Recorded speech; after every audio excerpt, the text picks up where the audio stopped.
At this place in history, we're in Richford with Steve Perkins, the executive director of the Vermont Historical Society. Steve, one of the true joys of producing this franchise with you is that every time we go out to produce some new installments of it, we have a chance of learning something we didn't count on learning, something we'd never heard of before, and that's exactly what this week's installment is. Oh, I know, Mike. We came to Richford to shoot one story, and we heard about this woman named Queen Lil. Yeah. Lillian Fleury, miner before that. Ran a line house in East Richford, half in Quebec, half in Vermont. Set a brass tacks down the middle of the floor in the bar room, so whichever side the police coming in, they could shuffle everybody to the other side, so they were in the other country. It was close to the railroad tracks, very close to Canadian Pacific tracks. There may have been as many or perhaps even more railroad stops at Queen Lil's establishment than there may have been at the actual train station. It's very possible. From what I've always been told by some of the older people in town, it was a very busy place. Multiple other business ventures going on in the building upstairs. She kept meticulous records of these various lines of business that she had.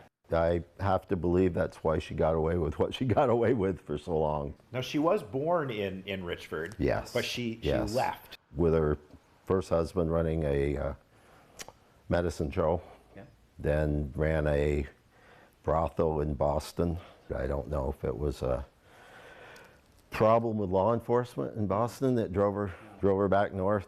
But at the time she moved back here and she built her house here, palace, shall we say, it was illegal to build buildings across the international border. The original building, it wasn't illegal. The original hotel burned down, and when she went to rebuild it, both the Canadian government and the American government were trying to stop her because they weren't allowing that type of building anymore. She went to court and she won. In the studio portrait that you showed us, she's a parrot on her shoulder. No idea what the parrot's name was. I never heard. I never heard, but it was hers, though. My dad used to hang out at a local garage. Homer Green was the gentleman's name that owned the garage. She came in to buy a car, got the paperwork all done, and Homer asked her, said, "Now, how do you plan on financing this?" And I know my dad said she had the most disgusted look on her face. It's like, "Homer, you know me better than that. You know how I'm going to pay for this." And just started counting out $100 bills. And so if you want to come to Richford and learn more about Queen Lil and all the other great stories they have here, how can you do that? During the summer, the museum's open on Saturdays. If you were to contact us, we could let you in. Is there a website? It's just Richford, Vermont Historical Society. It's not a website, it's a Facebook page. Okay. And if anybody posts questions, somebody tries to answer them.